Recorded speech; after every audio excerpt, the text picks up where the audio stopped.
नमस्कार दोस्तों, आज का हमारा टॉपिक है हम सर्दी जुकाम से कैसे बचें। इसके लिए हमें कौन सा प्राणायाम करना चाहिए। जो विंटर की ठंडक होती है उससे हम कैसे बचें, जिससे पुराने कफ जो होते हैं वो तुरंत रिपीट मारते हैं, इससे लोग परेशान होते हैं। जो हमें सर्दी जुकाम होता है अचानक से, ये होता क्यों है? किसी को एलर्जी से होता है, किसी को ठंड की एलर्जी से, किसी को धूल की एलर्जी से और किसी को खुशबू की एलर्जी से। तो जो पुराने होते हैं इस ठंड में वो उभर कर तुरंत आ जाते हैं, तो उससे कैसे बचना चाहिए।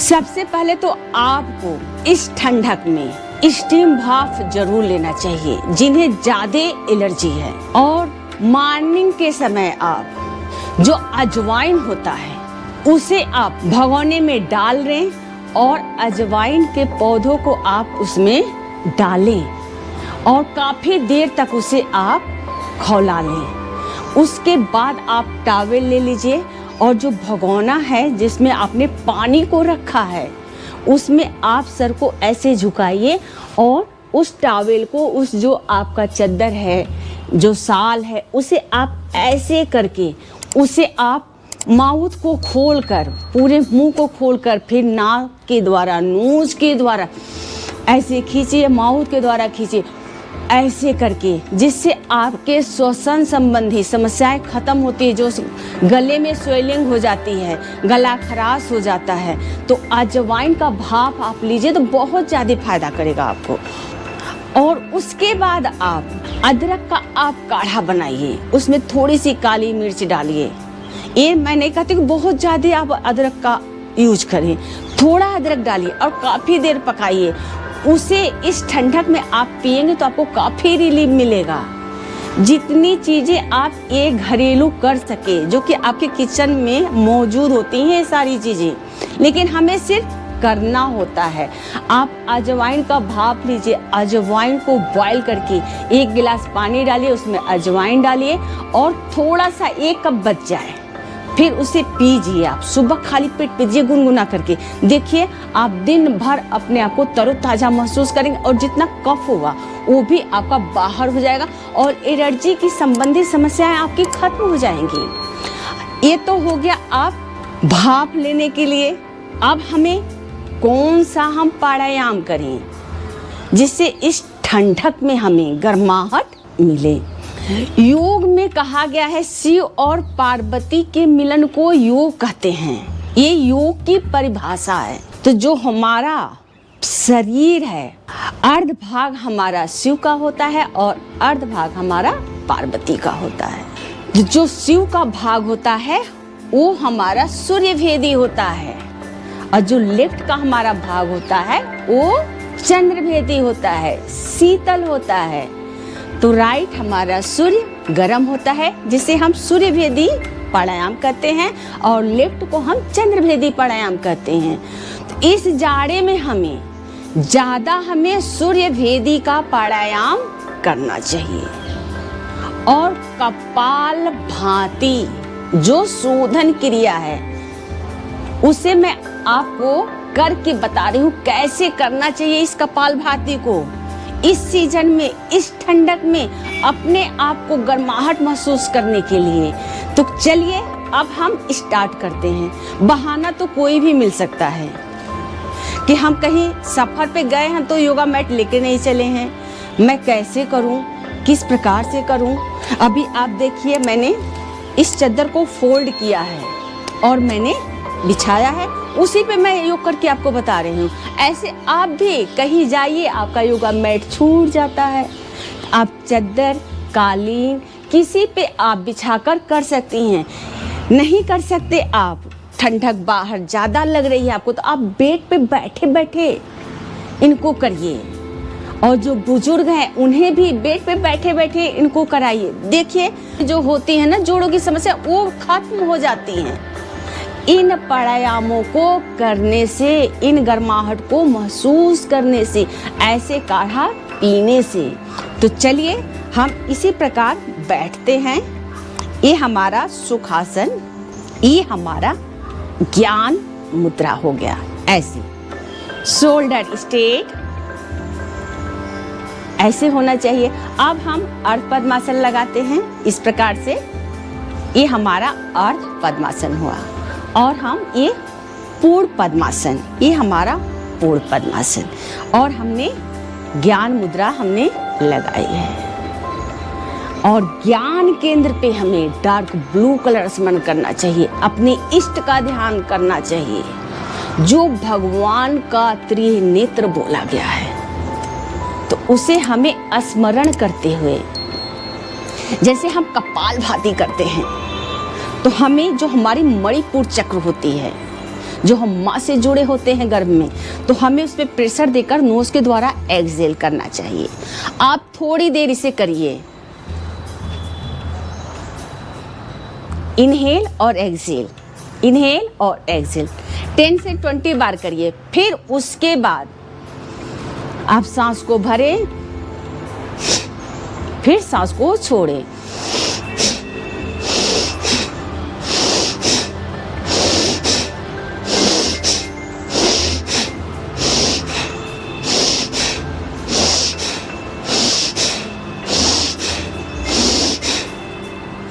इसे आप करेंगे तो आपके शरीर में गर्माहट होगी। अभी हमने बताया कपालभाति करते हुए हम कैसे अपने आप को, हम बॉडी को गर्म करते हैं। अभी हम साइड में थे, थोड़ी ठंड थी, अभी जस्ट धूप निकला हुआ है खुलकर, तो मैंने कहा क्यों ना हम आपको और साइड में अच्छे से धूप लेते हुए आप भी इन एक्सरसाइजों को करें।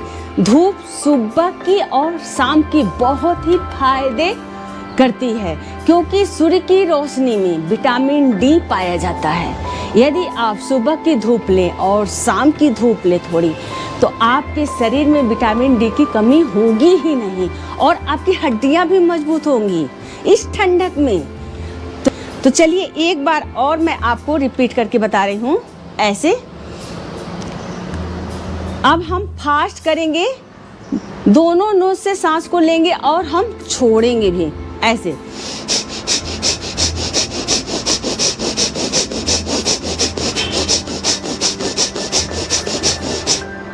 ऐसे भी कर सकते हैं और नॉर्मल ऐसे।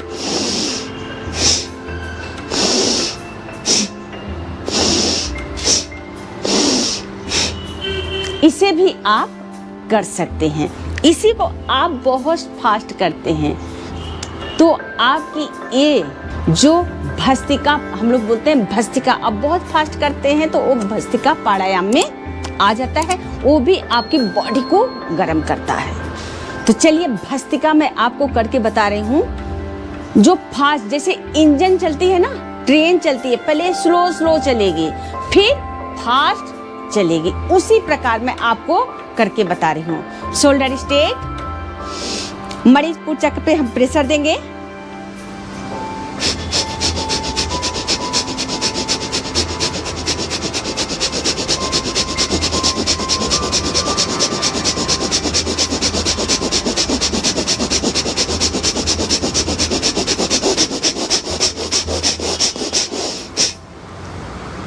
रिलैक्स, बुद्धासन में रिलैक्स।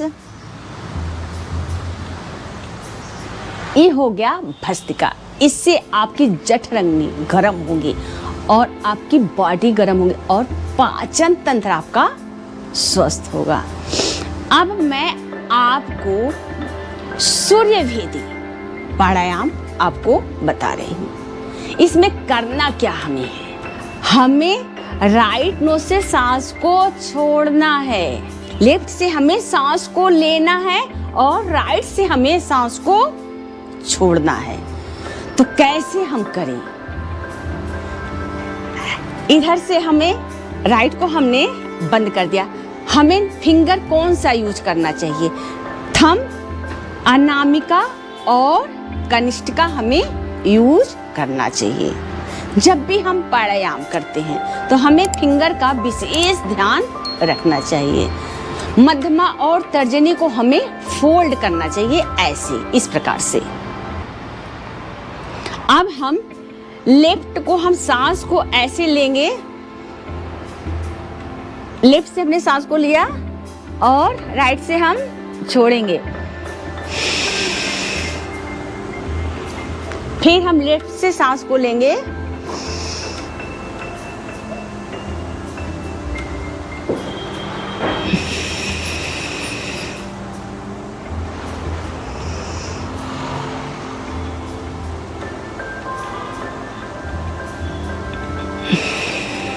आप सोच रहे ऐसे कैसे है, ये तो अनुलोम विलोम करते हैं आप, तो आपको दोनों नोज से हम काम को करते हैं। लेकिन जब हम सूर्यभेदी करेंगे तो हमें हमेशा लेफ्ट नोज से सांस को लेनी है और राइट से ही हमें छोड़ना है। अब हमने सांस को लिया, ऐसे सांस को खींचेंगे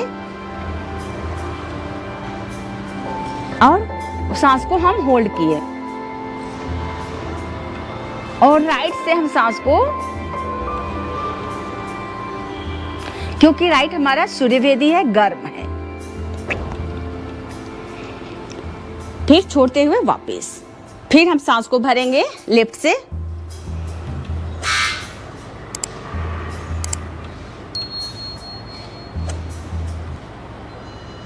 फिर राइट से हम छोड़ेंगे, फिर हम लेफ्ट से सांस को भरेंगे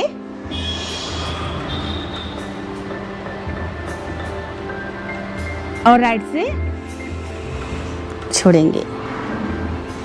लेफ्ट से सांस को भरेंगे,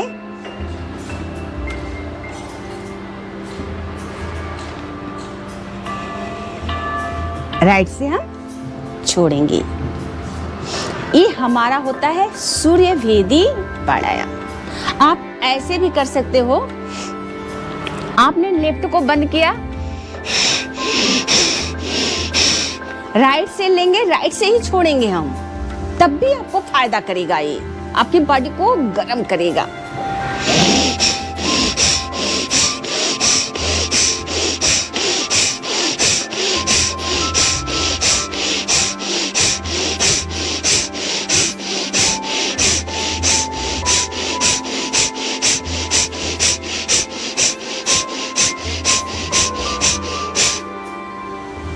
फिर हम रिलैक्स।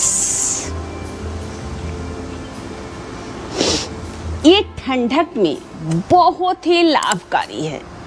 किसी प्रकार का आपका नगला, जुखाम, खांसी, यहाँ तक कि बुखार हो जाता है ठंडक की वजह से, सभी प्रकार की एलर्जियों का ये रामबाण है। तो क्यों ना हम करें भस्त्रिका और सूर्यभेदी को, और स्टार्ट करें हम कपालभाति से। फिर उसके बाद हम इन प्राणायामों को करें तो देखिए आपको कितना लाभ मिलता है। यहाँ तक कि आपका शोल्डर, आपका पाचन तंत्र, आपकी रीढ़ की हड्डियाँ, जो 26 रीढ़ की हड्डियाँ हैं, आपकी स्वस्थ होंगी और आपके चेहरे पे एक प्रकार का नूर आएगा। चेहरे से आपकी झुर्रियाँ गायब हो जाएंगी। वेट लूज करता है, सर दर्द समस्याओं को खत्म करता है। तो क्यों ना हम इन प्राणायामों को करें और इस ठंडक में हम स्टीम जरूर लें, या अजवाइन आप डालकर करें, अदरक डालकर करें, काली मिर्च डालकर आप काढ़ा पिएं और भाप भी लें इन मौसमों में, और अपने आप को आप फिट रखें और फाइन रखें। और मेरे चैनल को आपने सब्सक्राइब नहीं किया है तो प्लीज इसे शेयर करें, सब्सक्राइब करें और लाइक करें। मैं इसी प्रकार आपको वीडियो भेजती रहूंगी ताकि आप इसे देखें और दोस्तों और मित्रों में शेयर करें ज़्यादा से ज़्यादा, ताकि मेरा उत्साह आप लोग इसी प्रकार बढ़ाते रहे, ताकि मैं आपको इसी प्रकार वीडियो भेजती रहूं। आप घर बैठे मेरे साथ करें इन योग आसनों को और प्राणायामों को।